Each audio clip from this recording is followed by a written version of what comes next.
எல்லாருக்குமே வணக்கம். இன்னைக்கு நம்ம பிரெக்னன்சி சம்பந்தமான ஒரு வீடியோ தாங்க பார்க்க போறோம். கரு உண்டாகி இருந்தா ஏற்படும் முதல் அறிகுறி இதுதான். மார்பகத்துல ஏற்படக்கூடிய மாற்றங்கள் என்னென்னன்றத பார்க்க போறோங்க. Early pregnancy symptoms before missed periods பத்தி தான் இந்த வீடியோல தெளிவா பார்க்க போறோம். கரு உண்டான ஒரு சில நாட்கள்லயே பிரெஸ்ட் சேஞ்சஸ் இருக்கும். மற்ற அறிகுறி கொஞ்ச நாள் கழிச்சு தெரியும். கரு உண்டான உடனே நமக்கு தெரியக்கூடிய முதல் அறிகுறி பிரெஸ்ட் சேஞ்சஸ் தான். இது எவ்வளோ நாளில் தெரியும்னு பார்த்தீங்கன்னா, உங்களுக்கு கரு உண்டாகி அதாவது ஓவுலேஷன் ஆகி 14வது நாள் உங்களுக்கு ஓவுலேஷன் நடக்குதுன்னா, கரு உண்டாகி கரு தரிச்சிச்சுன்னா அடுத்த ஒரு வாரத்திலேயே இந்த மாற்றங்கள் தெரிய ஆரம்பிக்கும். ஒரு 14வது நாள் ஓவுலேஷன் ஆகுதுன்னா ஒரு வாரம் அதாவது 21 நாளில் இந்த அறிகுறி தெரிய ஆரம்பிக்கும்.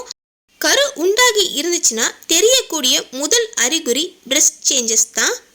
21வது நாளில் என்ன அறிகுறி உங்களோட பிரெஸ்ட்டில் இருக்குன்னு பார்த்தீங்கன்னா, அந்த டைமில் இருந்தே உங்களுடைய மார்பகம் ஹெவியாக இருக்கும். சில பேர் சொல்லுவாங்க பீரியட்ஸ் டைமில் கூட எனக்கு இப்படி தான் ஹெவியாக இருக்கும்னு. பட் அப்போ விட ரொம்ப ஹெவியாக இருக்கும். ப்ரெக்னன்சி டைமில் இருக்கிற மாதிரி ஹெவியாக இருக்காது, கொஞ்சம் சாஃப்டாக இருக்கும். பீரியட்ஸ் டைமில் கொஞ்சம் சாஃப்டாக இருக்கும். பட் ப்ரெக்னன்சி கன்ஃபார்ம் பண்ணுறதுக்கு முன்னாடி உங்களுடைய மார்பகம் ரொம்ப ஹெவியாக இருக்கும். ஓவலேஷன் முடிஞ்சு 21வது நாளில் உங்களுடைய மார்பகம் ரொம்ப ஹெவியாக இருக்கிறத நீங்களே ஃபீல் பண்ணுவீங்க. நீங்கள் லிப்பில் லைட்டாக டச் பண்ணாலே ரொம்ப சென்சிட்டிவாக பெயின்ஃபுல்லாக இருக்கும்.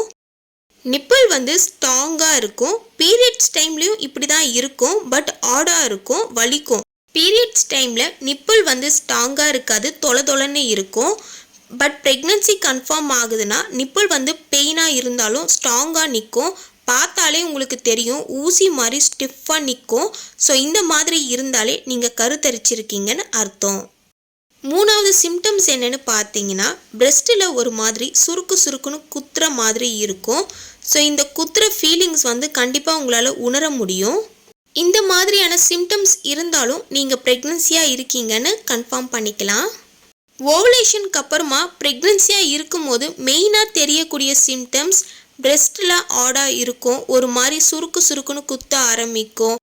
இந்த சிம்டம்ஸ்லாம் எதனால் வருதுன்னு பார்த்தீங்கன்னா, நம்ம ப்ரெக்னன்சி ஆகும்போது ஹார்மோன்ஸ் அந்த நேரத்தில் கருத்தரிச்சதுக்கு அப்புறமா ரொம்ப ஹை லெவல் போயிட்டு இருக்கும். ஸோ அதனால தான் இந்த மாதிரியான மாற்றங்கள் ஏற்படும். ஒரு சில பேருக்கு பார்த்தீங்கன்னா நம்ம மார்பகத்திலே பொறியாக ஏற்படுறதுக்கு ஆரம்பிக்கும். ஒரு மாதிரி வெட்டுக்காயம் மாதிரி கோடாக வர ஆரம்பிக்கும். ஸோ இந்த மாதிரி இருந்தாலுமே நீங்கள் 85% நீங்கள் ப்ரெக்னெண்ட்டாக இருக்கீங்கன்னு கன்ஃபார்ம் பண்ணிக்கலாம். இயர்லி ப்ரெக்னன்சி சிம்டம்ஸ் நம்ம மார்பகத்தில் ஏற்படக்கூடிய ஒரு சில மாற்றங்களை பற்றி பார்த்துருப்போம். இந்த வீடியோவை உங்களுக்கு தெரிஞ்ச ப்ரெக்னெண்ட்டாக இருக்கவங்களுக்கு ஷேர் பண்ணுங்கள். அவங்களுக்கு ரொம்ப யூஸ்ஃபுல்லாக இருக்குங்க. இந்த வீடியோ உங்களுக்கு பயனுள்ளதாக இருந்துச்சுன்னா நம்ம சேனலை சப்ஸ்கிரைப் பண்ணிடுங்க. Thank you so much. பாய்.